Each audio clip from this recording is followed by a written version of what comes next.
I want to show you some different ways of implementing Polyphonic Aftertouch in the Arturia CS80 plugin using the Sensel Morph. The original CS80 was famous for implementing Polyphonic Aftertouch, and so we can explore some of those different ways of doing that. I'm using the standalone version of the CS80, so I need to go to Audio MIDI settings and make sure that Sensel Morph is selected and audio settings are set up. If you're using in a DAW, then your controllers would be passed through most likely. The first thing we're going to want to do is set up Polyphonic Aftertouch. The Sensel app with the Buchla Thunder overlay, go ahead and select a preset that I created here. This is just the standard Buchla Thunder setup. The first 4 presets are MIDI polyphonic expression setups. The CS80 does not use MIDI polyphonic or MPE, so we won't really be dealing with those. Set 5, of course, is just like sliders and controllers. And sets 6, 7, 8, and 9 are MIDI XYZ pads that you can set up however you want. And what I have done already, and I will show you what I will do, hold down Command or Control and click on the controls of the Thunder that you want to have Polyphonic Aftertouch on, and then you can just apply your changes to all of them at once. So normally it's set up so that its pressure is sending channel aftertouch, which is monophonic. You want to set up so it sends poly aftertouch with each note, and that's sending on channel 1 in this case, and I have my threshold set at 2, and I'm going to send map to morph. Now remember, I set that on preset 9, so now with the Thunder overlay I'll want to go ahead and hold the preset selector because I reset it. It's on preset 1.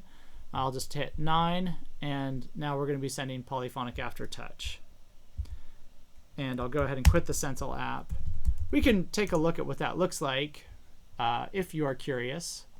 Going into MIDI monitor, and I'm going to go ahead and select only my Sensel Morph, so we get rid of all of that stuff, and you can see that we're getting aftertouch and control data and pitch wheel data, as well as the notes. I'm just going to set this up so that the CS80V is sending just a basic square wave. So we'll select template and square, and we can hear the pitch bend kind of going crazy. You can adjust that. I'm just going to turn it off, and because we want to focus on what's happening with aftertouch. There's a few different areas in the CS80V to apply touch. So there's this touch response down here for keyboard control.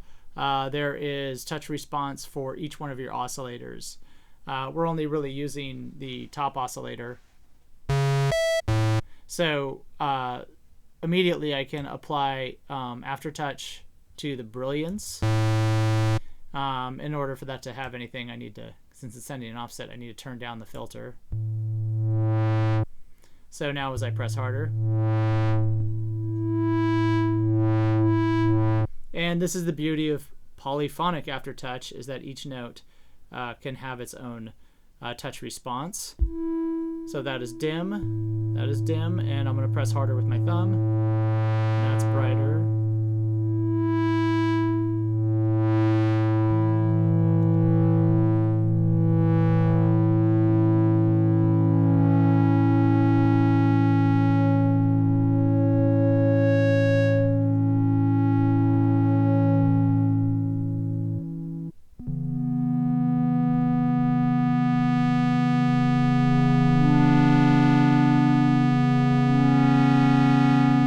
There's already a lot of great things you can do with the square wave and Polyphonic Aftertouch. But before I get too distracted, let's move on. I'm going to go ahead and turn this one down. Now, my understanding may be just poor of this, but this touch response only seems to be monophonic. So as I apply Aftertouch to control the speed of an LFO, and then the amounts that it's going to go to the VCO and VCF.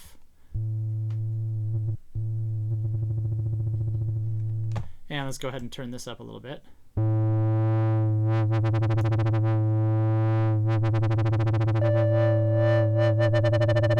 So you can hear that LFO is monophonic for all these keys. There's no individual control for those. Still pretty cool. There's one other place you can apply Aftertouch, and that is in the Modulation Matrix. You can get to that by clicking on the panel here or clicking on the 2 arrows up here. And here we can apply different modulation sources to different destinations. In this case, we can select Aftertouch and then select a destination. Let's just choose noise 1 volume because that's obvious. And then we can apply it positive or negative.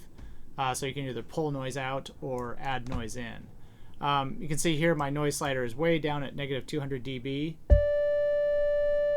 So it's having barely any effect, because even if it's boosting at 100 dB, it's not really going anywhere into the audible range. So we'll give this a little bit of a floor.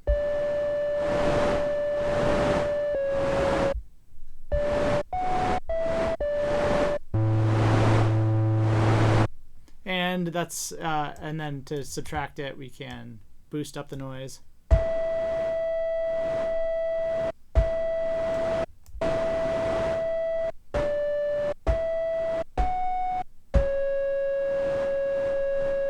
So we can sort of attenuate it instead. Again, this is not polyphonic.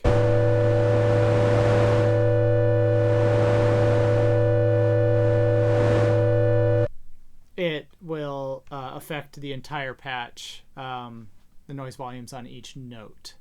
So it may be that some of this Aftertouch is polyphonic. Again, maybe a deeper dive into the manual and asking Arturia would help. But these are the things I've learned about applying Aftertouch in the CS80 with Polyphonic Aftertouch and the Sensel Morph. Again, and you can add touch response to the level, the brilliant or level here. Sorry, that's a little bit loud.